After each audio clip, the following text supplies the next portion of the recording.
Hello everyone, my name is Mohammad Arham. I am second year MBBS student at doctor RML IMS Lucknow.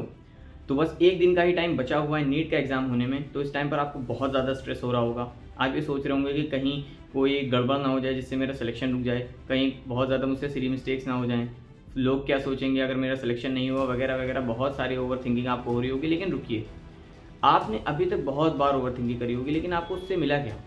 आप फिर से over thinking पे ही आ गए ना। तो आपको इस 24 घंटे में, ये जो आपका लास्ट डे है, इसको इस तरीके से यूटिलाइज़ करना है कि आप बिल्कुल भी स्ट्रेस ना हो, बिल्कुल भी आपके दिमाग में ओवर थिंकिंग बिल्कुल हो ही ना। क्योंकि ये 24 घंटे आपके डिसाइड करने वाले हैं कि आपको मेडिकल कॉलेज मिलने वाला है या नहीं, या कौन से मेडिकल कॉलेज में आप जाएँगे। तो इसलिए बहुत ज़्यादा ज़रूरी है इसका अच्छे से यूटिलाइज़ेशन कर पाना।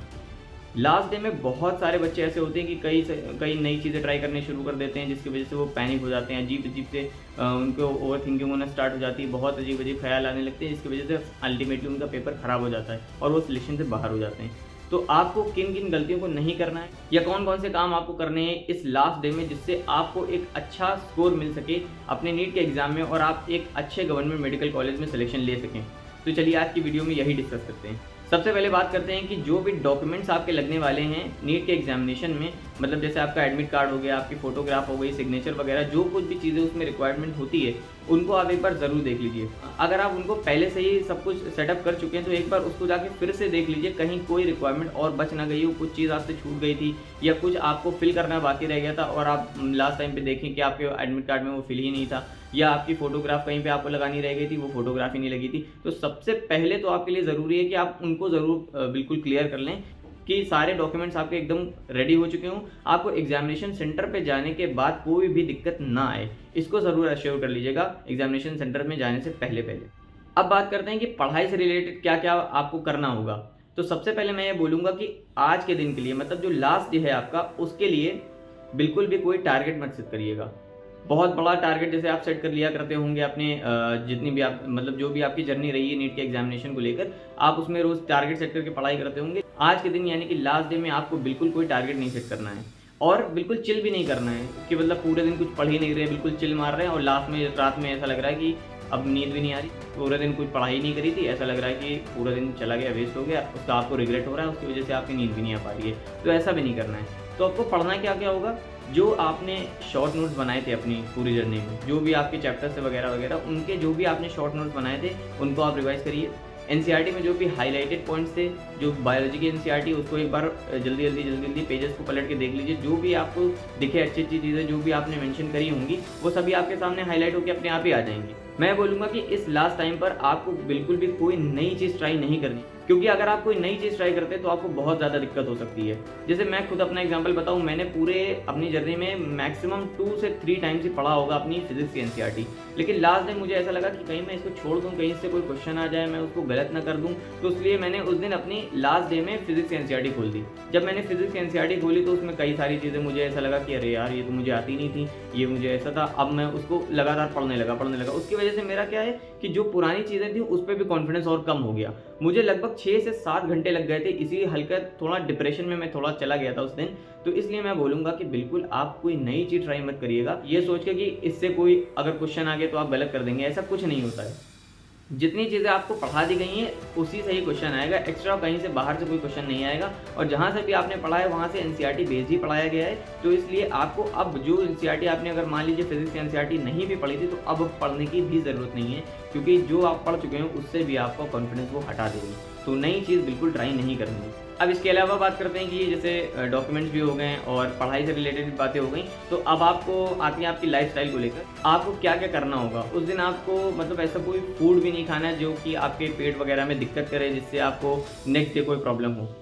आपको बाहर का कुछ तला वगैरह वाली स्पाइसी फूड को अवॉइड करना होगा इस दिन, और कुछ हेल्दी डाइट लेनी होगी। आप बहुत ज़्यादा लोगों से बातें भी ना करें, क्योंकि उस दिन लोगों को आपके अंदर बहुत ज़्यादा इंटरेस्ट आएगा, क्योंकि आपका नेक्स्ट डे है एग्ज़ाम। आप थोड़ा-सा वैसे भी थोड़ा डरे हुए होते हो, तो उस टाइम पर लोग उसी को बार-बार आपको याद दिलाएँगे, कल तो तुम्हारा एग्ज़ाम है, कैसी प्रिपरेशन चल रही है, क्या-क्या पढ़ लिया, इस बार सिलेक्शन हो जाएगा कि नहीं हो जाएगा। ये सारी चीज़ें बहुत ज़्यादा आपको दिक्कत में डाल सकती हैं। तो इसलिए बहुत कम लोगों से बात करिए। ऐसे लोगों से बात करिए जिससे आपको मोटिवेशन मिले। वो आपके पेरेंट्स भी हो सकते हैं, आपके भाई-बहन भी हो सकते हैं, मतलब जिससे आपको मोटिवेशन मिले कि हाँ, मेरा एग्ज़ाम इस बार बिल्कुल क्रैक हो जाएगा और मैं ज़रूर एक गवर्नमेंट मेडिकल कॉलेज में सिलेक्शन ले लूँगा। बाकी लोगों से बात करने की बहुत ज़्यादा ज़रूरत नहीं, और बिल्कुल भी खाली नहीं बैठना है कि मतलब बिल्कुल खाली बैठे हुए हैं, कुछ काम नहीं कर रहे हैं, क्योंकि आप जब खाली बैठेंगे तो आपके दिमाग में वही चलेगा कि कल मेरा नीट का एग्ज़ाम है, पता नहीं कैसा होगा, फिर से आपको वही स्ट्रेस वगैरह आने लगेगा। तो आपको खाली बिल्कुल नहीं बैठना है। जो भी मैंने चीज़ें बताई हैं पढ़ने से रिलेटेड, आप उसको करिए, या अगर आपको थोड़ा कहीं भी स्ट्रेस लग रहा हो तो आप किसी से बात कर लीजिए जिससे आपको थोड़ा अच्छा लगे बात करने के बाद, या कहीं घूमने टहलने चले जाइए, या कुछ ऐसा काम करिए जिसको करने के बाद आपको थोड़ा अच्छा महसूस हो। ओवरऑल आपको अपने माइंड को उस दिन बहुत ज़्यादा स्टेबल बिल्कुल भी पैनिक नहीं करना है, बिल्कुल भी स्ट्रेस नहीं लेना है। ओवरऑल आपको माइंड को बिल्कुल रिलैक्स रखना है उस दिन। जितना आपका माइंड रिलैक्स रहेगा उतना ज़्यादा आपका अच्छा परफॉर्मेंस होगा अपने नीट के एग्जामिनेशन में। और बार बार उस चीज़ को सोचिएगा भी मत कि मेरा नीट का एग्ज़ाम है, माना कि वो बहुत ज़्यादा इंपॉर्टेंट है आपकी लाइफ के लिए, आपका करियर उससे डिसाइड होने वाला है, लेकिन उसको बहुत बड़ी चीज़ मत बना लीजिएगा, क्योंकि उससे और भी ज़्यादा दिक्कतें हो सकती हैं कि आपका ओवरऑल जितनी प्रिपरेशन थी वो और कम हो जाएगी, आप कॉन्फिडेंस बिल्कुल गिर जाएगा। तो इसलिए बहुत ज़्यादा उसको सोचने की ज़रूरत नहीं है, आप खुद पर कॉन्फिडेंस रखिए और जो होगा वो बेहतर होगा। तो ये सारी बातें आपको ध्यान रखनी है नीट के एक दिन पहले। और अगर हम बात करें कि एग्जामिनेशन सेंटर पे पहुंचने पर क्या क्या आपको करना है, तो आप एग्जामिनेशन सेंटर पे जिस टाइम पर आपका रिपोर्टिंग टाइम है उससे और कम से कम 1-2 घंटे पहले ही अपने घर से निकल जाइएगा, ताकि अगर रास्ते में ट्रैफिक वगैरह कुछ हो तो उससे आप लेट ना पहुँचें अपने एग्जामिनेशन सेंटर पे।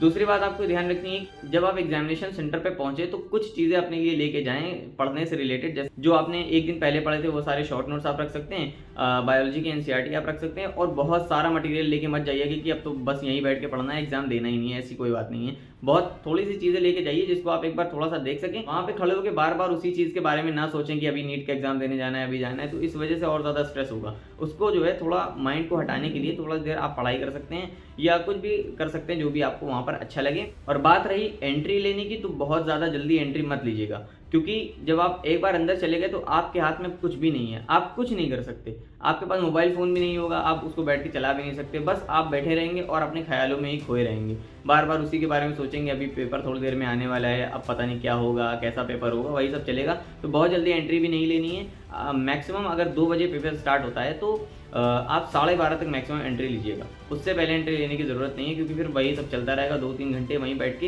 पूरी प्रिपरेशन भी ख़राब हो सकती है उसमें। तो आप बिल्कुल जल्दी एंट्री मत लीजिएगा, आराम से एंट्री लीजिए, पहले सब कुछ बाहर जो कुछ भी आपको पढ़ना वगैरह है वो कर लीजिए, और साथ में कुछ चीज़ें खाने के लिए ले जाइएगा, बहुत ज़्यादा चीज़ें खाने के लिए भी ज़रूरी नहीं है, कुछ चीज़ें लेके जाइएगा, जैसे जूस आप ले सकते हैं, और जिससे आपकी बॉडी थोड़ी हाइड्रेट रहे, थोड़ा हल्का ही वहाँ पर खाना खाइएगा ताकि आपके पेपर में नींद ना आए। तो ये सारी चीज़ें आपको ध्यान में रखनी हैं, और होप आपको आपका ड्रीम कॉलेज मिल जाए और अब आप इस प्रिपरेशन वाली जर्नी से निकल जाओ और फाइनली एक अच्छे डॉक्टर बनूँ। All the very best.